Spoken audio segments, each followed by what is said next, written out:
Bonsoir à tous. Alors le match vient de se terminer, enfin vient plus ou moins de se terminer maintenant. Score 2-2, on attendait un grand match. On a eu un grand match. Maintenant il y a des choses positives, il y a des choses négatives. Comme vous pouvez le constater, je suis pas bien du tout, j'ai la crève. J'étais pas sûr de faire un débrief, mais ouais, on va quand même faire un débrief et on va le faire tout de suite.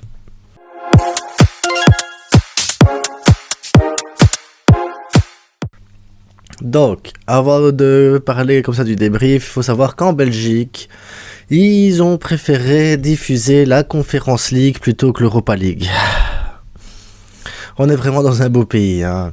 Il n'y a pas moyen d'avoir du vrai foot tout le temps. Non, non. T'as un match Manchester, Barcelone et ils vont te montrer Gand contre je sais pas qui. Bref, c'est un pays de foot, quoi, j'ai envie de vous dire.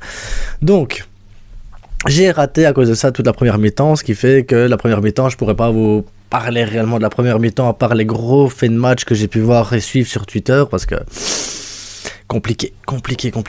Mais on va commencer par la formation, on va faire le départ. Donc j'ai pris des notes là pour bien suivre la trame parce que comme je suis pas bien, je vais essayer de suivre une trame logique et structurée.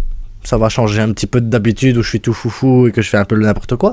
Donc, on va commencer par la formation. La formation, elle était classique, mise à part Marcos Alonso et Jordi Alba. Alors, moi, j'ai râlé. J'ai râlé. J'ai dit, merde, Marcos Alonso, pourquoi? Son papa, il vient de décéder, il est en deuil. Il n'a pas le rythme. Enfin, dans un match comme ça, c'est compliqué. Alba, moi, je m'y attendais à Alba à ce côté-là. Maintenant, moi, dans ma formation, j'avais mis Baldé devant. Maintenant, si on avait mis Baldé juste devant, ça aurait changé beaucoup de choses, je pense, sur la physionomie du match quand on voit ce que peut apporter Baldé sur son côté. Donc, petite formation. Bref, la formation passée, le match il commence, et là tu dis, ben voilà, Xavi, il sait ce qu'il fait normalement, il veut aller chercher l'Europa League, donc, soit, on va jouer avec les joueurs là, on n'a pas le choix, de toute façon, Xavi les a alignés. Et donc, comme je vous ai dit, première mi-temps, je ne l'ai pas spécialement vu, donc je ne peux pas vous dire si c'était bon ou pas. Et donc, on va se résumer à la première mi-temps à blessure de Pedri, blessure qui va durer normalement 20 jours plus ou moins. Ah, c'est les premières infos qui sortent, hein, donc demain on en saura un peu plus. Et deux gars, Ter Stegen, qui qu'on fait un gros... Enfin, moi, j'ai vu la deuxième mi-temps où j'ai trouvé qu'ils avaient fait pas mal de beaux arrêts, les deux. Et apparemment, première mi-temps, si c'est 0-0, c'est pas parce qu'il n'y a pas eu d'occasion, mais c'est surtout parce qu'eux ont fait un super match. Donc, on termine la mi-temps avec un 0-0. J'arrive enfin à trouver un moyen de regarder la deuxième mi-temps. La joie totale. Et...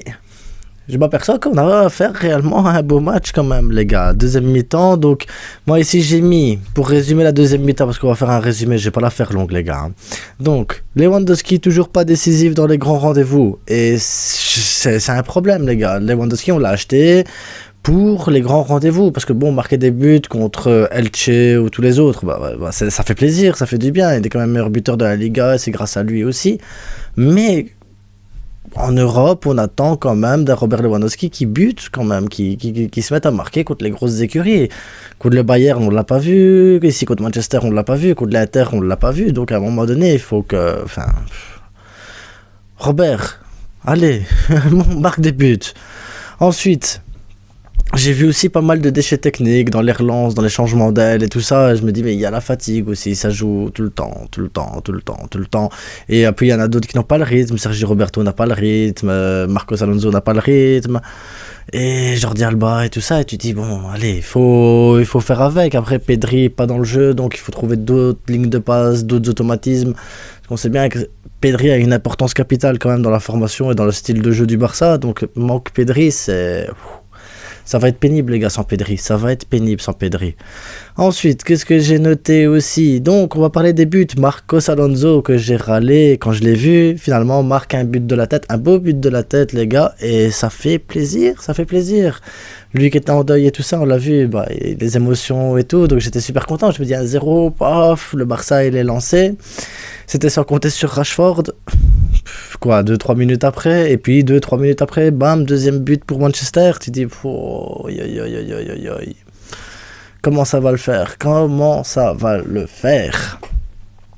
Finalement, On a eu les triples, les gars. On a poussé, on a cherché. Il y a eu, voilà, ça a poussé. Le Barça n'a pas reculé. Le Barça a tenté. Le Barça avec les triples, les gars. J'ai envie de le dire, avec les triples, a été chercher ce deuxième but quand même. Donc, sur un centre de Rafinha qui était pour Robert Lewandowski, Robert Lewandowski qui essaye de toucher la balle, mais qui la touche pas. Quand je vous dis qu'il doit être décisif à un moment donné, mais là, heureusement qu'il ne l'a pas touché parce que ça fait but pour Rafinha.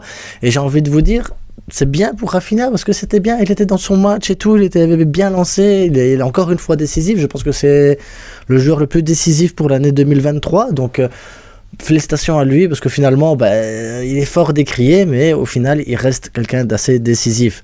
Après, la seule déception que j'ai, c'est quand il sort, c'est la manière dont il râle, qu'il ne comprend pas et tout. Maintenant, je peux comprendre, là, il est dans son match et tout, il se dit putain, je fais les efforts, je fais les trucs et tout ça. Mais il faut faire tourner un petit peu, il faut remettre des joueurs en confiance. Maintenant, vous allez me dire, ouais, mais il y a le match contre Cadix pour faire tourner. Ouais, je sais bien, j'ai envie de vous dire, je sais. Mais malgré tout, devant les caméras et tout, il faut pas montrer tout ça. Peut-être avoir une conversation avec Xavi après le match, je vais dire, écoute, j'étais bien dans le match. J'aimerais bien que quand je suis bien dans le match, je veux rester sur le terrain. Je suis décisif, j'apporte quelque chose, je fais des centres, je fais des dribbles, enfin... Donc je comprends la frustration de Rafinha, ce que je comprends pas c'est pourquoi devant les caméras le montrer aussi fortement, c'est tout. Voilà, parce qu'après il peut très bien avoir des conversations derrière et voilà, discuter, tout simplement discuter avec. Parce que, enfin bref, on va pas rester 3 heures là-dessus, c'est de la polémique pour pas grand-chose au final, parce que voilà, c'est Xavi qui décide, ils discuteront sûrement et ils trouveront bien un accord entre eux, donc je m'inquiète pas pour ça. Donc... Barça les très belle rentrée de Fati, oui, belle rentrée d'Ansu Fati les gars, franchement si De Gea il est pas là, Ansu Fati marque un but ou deux aujourd'hui hein. Donc Ansu Fati très belle rentrée et ça m'a fait plaisir de le voir rentrer, d'être décisif, mais encore une fois Fati quand il rentre en match, en cours de jeu, il est toujours bien, quasiment toujours bien. C'est juste que quand il est titulaire ça va pas, donc Fati il faut lui laisser le temps. J'ai juste envie de vous dire ça. Et je vais terminer par le point le plus important parce que je sais que ça va... Je sais et je termine par ça. D'habitude, je commence toujours par ça, mais là, je vais terminer par ça parce que l'arbitrage. On a 2 pénaltys pour nous. Je suis certain qu'il y a 2 pénaltys pour nous. Il y a main sur Jordi Alba, voilà, j'ai revu le truc, il y a pénalty, ça fait 2. Est-ce que les gens ils vont se dire oui, mais à cause de la polémique en Liga? Non, les gars, non. En Europe, on a été volé contre le Bayern sur la faute de Dembélé. On a été volé contre l'Inter. Maintenant, on a ici Manchester. L'Europe, l'UEFA ne veut pas que le Barça aille loin. L'UEFA ne veut pas donner d'argent au Barça. Pour la simple et bonne raison que le Barça, il est pour la Super League. Le Barça veut la Super League. L'UEFA ne comprend pas pourquoi le Barça participe à des compétitions européennes alors qu'il n'en veut. Alors que voilà, le Barça ne veut plus participer à ce genre de compétitions. Ils veulent leur propre compétition. Et voilà, l'UEFA nous sabote. Maintenant, si on veut pas, nous de notre côté, être sabotés par l'UEFA, si on veut pas de notre côté à nous avoir des problèmes d'arbitrage et encore des polémiques et encore, parce qu'il y en aura toujours. Le gars, s'il prend pas la balle avec ses mains dans le rectangle, il y aura jamais pénalty, les gars. Il peut la toucher comme ça, ça change rien. Il n'y aura jamais de pénalty sifflé pour le Barça en Europe. La seule manière pour nous d'éviter les polémiques, la seule manière pour nous d'éviter tout ce genre de trucs pour rien, c'est quand tu as une occasion, c'est de la mettre. C'est tout. Tu dois la mettre, tu dois tuer les matchs, tu dois avoir 2-3 buts d'avance. Et là, s'il y a un pénalty oublié, on dira il y a un pénalty oublié. Là, ici, c'est 2-2. 2-2, le penalty, le deuxième penalty. Tu dois finir avec 4-2 sur le match. Tu marques les 2 penalties. Et ça sera comme ça tout le long de la campagne européenne. Que tu sois en Ligue des Champions, que tu sois en Europa League, que tu sois en Conference League, ça ne changera rien. Le Barça n'a pas droit à avoir un arbitrage cohérent, correct. Et il n'y a pas besoin d'image TV, il n'y a pas besoin de VAR. Le Barça, c'est comme ça, les gars. On ne peut pas avoir droit à ça. On doit absolument, tout simplement, marquer plus de buts que l'adversaire, c'est tout. Jouer mieux que l'adversaire, monter notre niveau pour montrer qu'on est supérieur à l'adversaire. C'est la seule manière dont on pourrait éviter les polémiques et c'est tout. Parce que voilà, comme je l'ai dit, si maintenant le gars il prend la balle, qui touche la balle avec sa main là, qui siffle pas, quand t'as 3 buts d'avance, tu t'en fous. Donc à nous de mettre 3 buts d'avance à chaque équipe pour qu'on s'en foute totalement en fait du coup. C'est tout. Parce que voilà, l'arbitrage, on va passer 3 heures, je vais pas rester 3 heures dessus, c'est tout. Donc par contre, voilà, les points négatifs, Pedri 20 jours d'absence normalement, Gavi absent au prochain match, Dembélé toujours blessé, Busquets je pense qu'il sera encore blessé pour le prochain match. Donc on va se déplacer à Manchester avec une équipe différente, avec une équipe remaniée, parce que pas de Busquets, pas de Pedri, pas de Gavi au milieu de terrain, les gars.